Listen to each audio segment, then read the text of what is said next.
Functional analysis के अंदर हमारी जो यूनिट है उसका नाम है बाउंडेड लीनियर ट्रांसफॉर्मेशन। उसके अंदर हमारी जो फर्स्ट थ्योरम है वो ये है कि जो every finite dimensional subspace Y of norm linear space X is complete, यानी कि एक्स कोई भी हमारे पास नॉर्म लीनियर स्पेस है उसका सब स्पेस है वाई और वो क्या है, फाइनाइट है।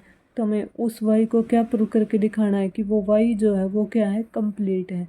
इसके लिए हम, और इसकी जो अदर फॉर्म है वो ये है कि इन particular every finite dimensional norm linear space is complete, यानी कि कोई भी जो नॉर्म लीनियर स्पेस है उसकी जो finite dimensional norm linear space है वो क्या होगी, कंप्लीट होगी।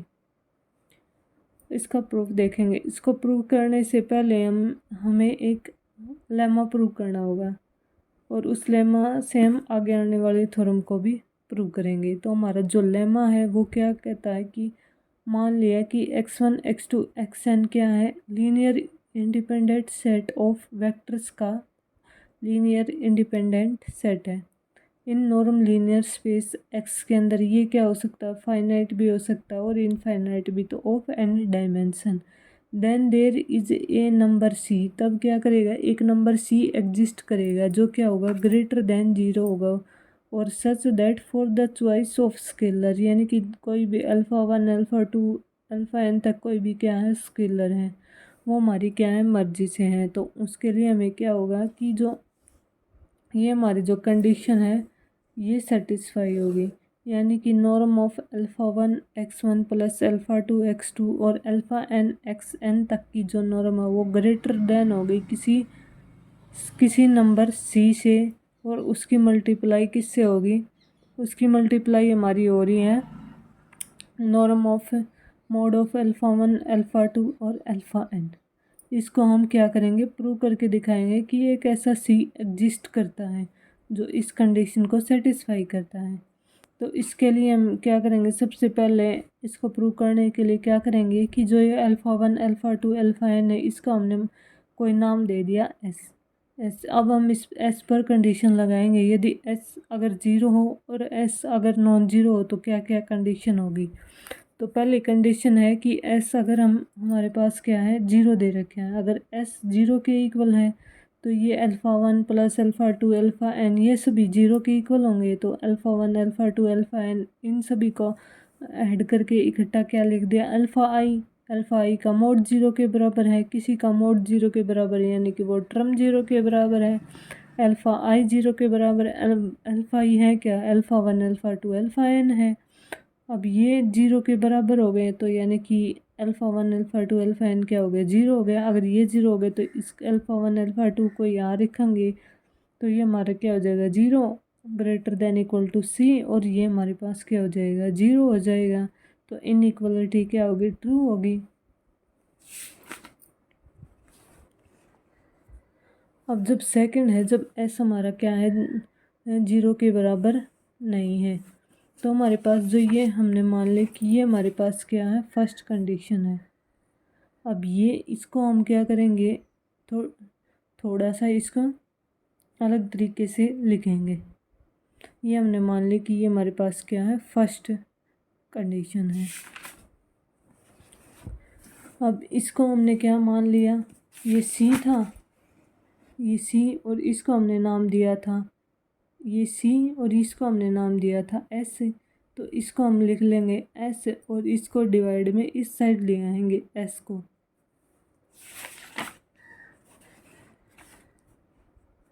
यही हमने किया है कि ये सी तो इस साइड रह गया और बाकी को इस साइड ले आए। अब इसका नाम क्या था, हमने एस रखा था, तो डिवाइड बाई एस।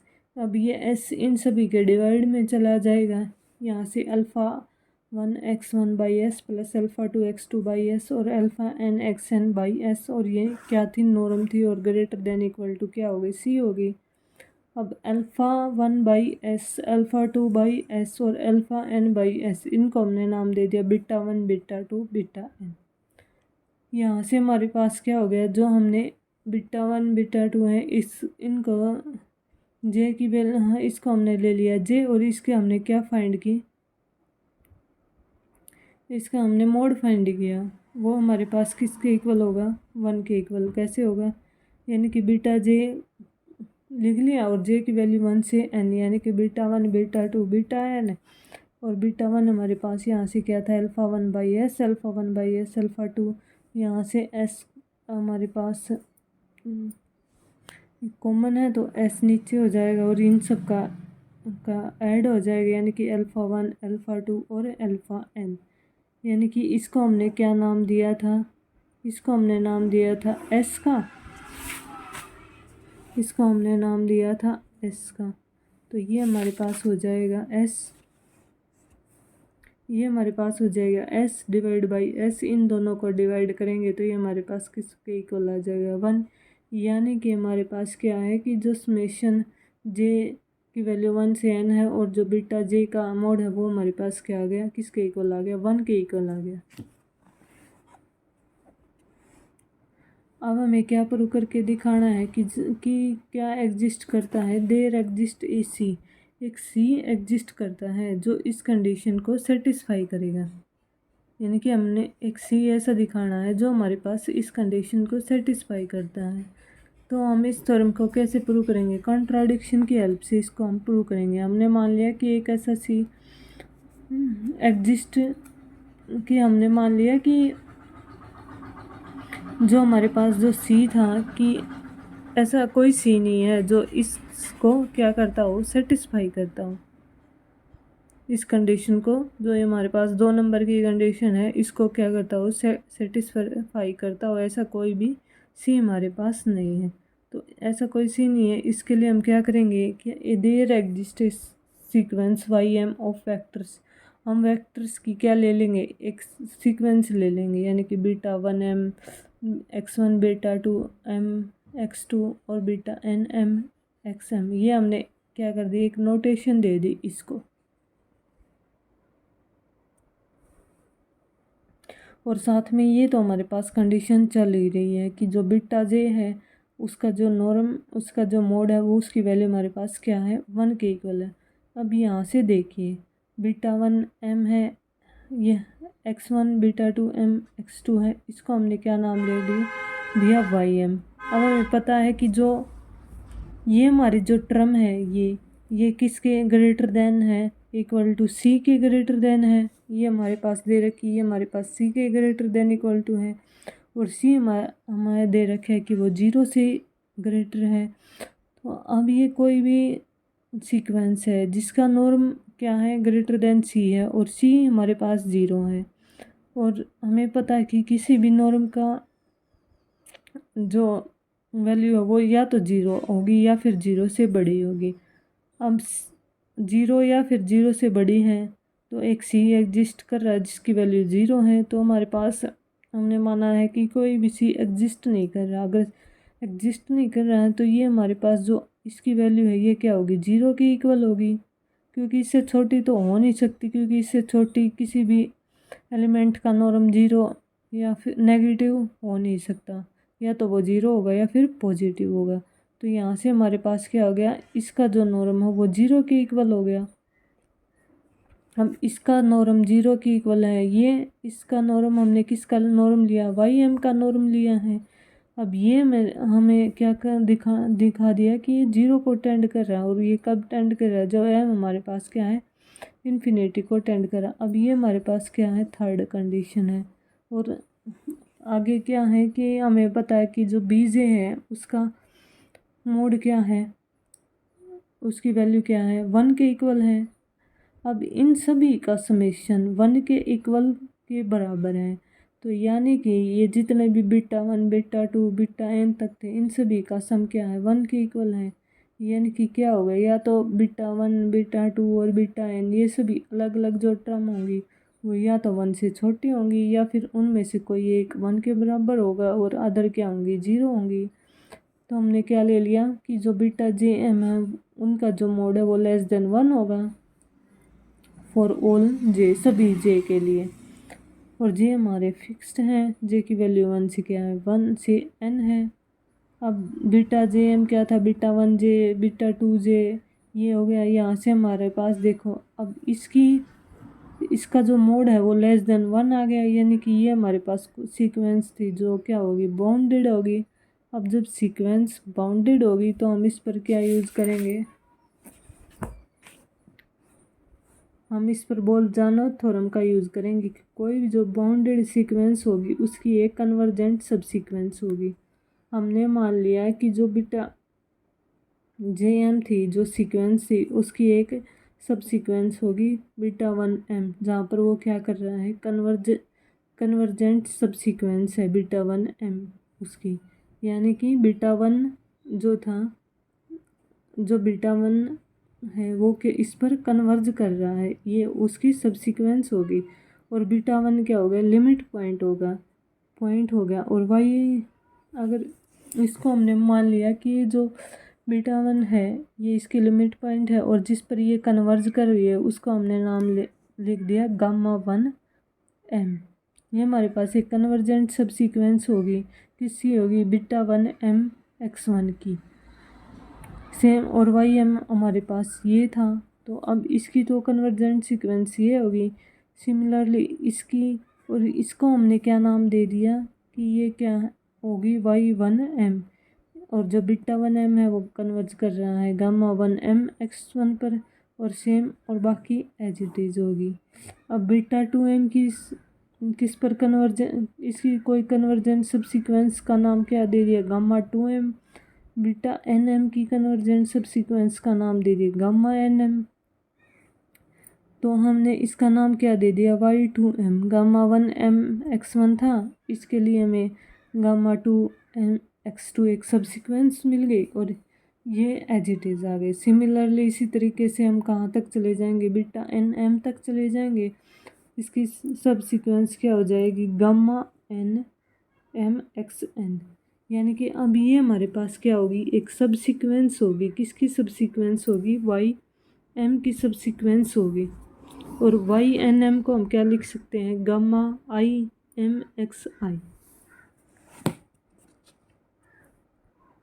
अब ये हमें लिख दे और इसका जो मोड होगा वो क्या होगा, 1 होगा। क्यों होगा, क्योंकि देखिए जो गामा 1M है, यानी कि आई की वैल्यू 1 रखेंगे तो गामा 1M है, ये हमारी किसको कन्वर्ज कर रही थी, हमें यहाँ पे हमें क्या दिखाया था कि जो ये किसको कन्वर्ज कर रही थी, बीटा 1M को। गामा 2 किसको कन्वर्ज कर रही, बीटा 2 को।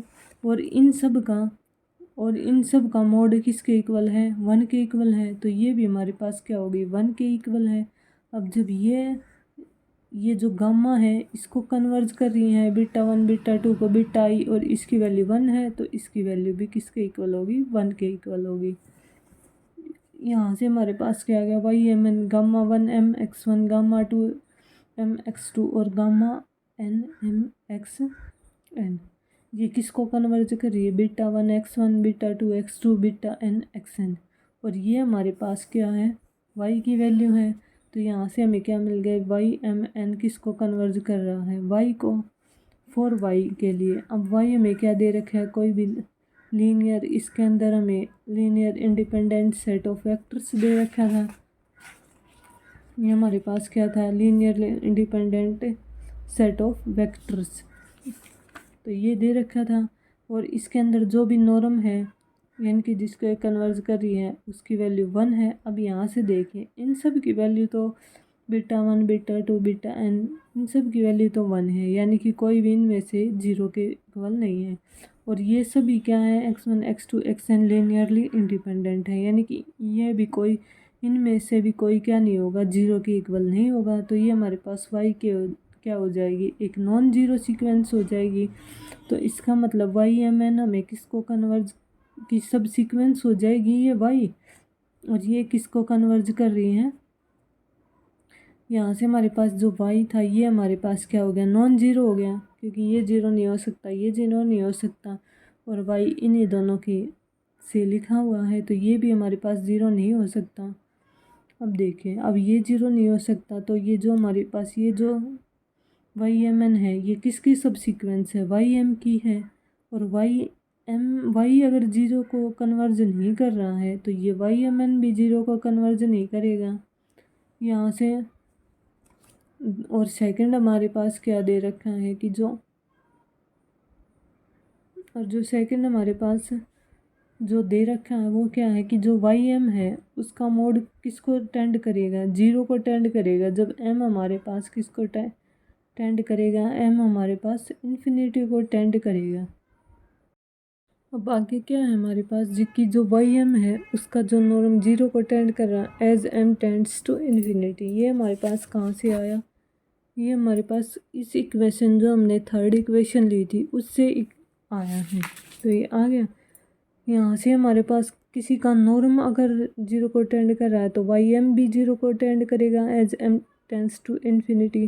और इसकी सब्सिक्वेंस है वाई एम एन, तो ये भी हमारे पास जीरो को टेंड करेगी। अब यहाँ से हमें दे रखा है कि वाई एम एन वाई को कन्वर्ज कर रहा है तो वाई जीरो के इक्वल नहीं है, तो ये भी जीरो के इक्वल नहीं है। और यहाँ हमने ये दिखा दिया कि ये जीरो के इक्वल है। तो यहाँ से हमें क्या मिल गया कि फ्रॉम 4 एंड 5 दोनों क्या है, एक दूसरे के कंट्राडिक्शन है। यानी कि हम इस कंट्राडिक्ट आ गई तो हमने क्या लिया था कि ऐसा कोई भी सी एग्जिस्ट नहीं करता है जिसके लिए ये हमारे पास क्या हो, ट्रू हो। इसके लिए हमने एक थ्योरम ये आगे प्रोसीजर की थी ये मान के। तो यानी कि हमारे पास क्या हो गया, एक ऐसा सी एग्जिस्ट कर रहा है जो इस कंडीशन को सेटिस्फाई करे। ये हमारे पास क्या था, लेमा था।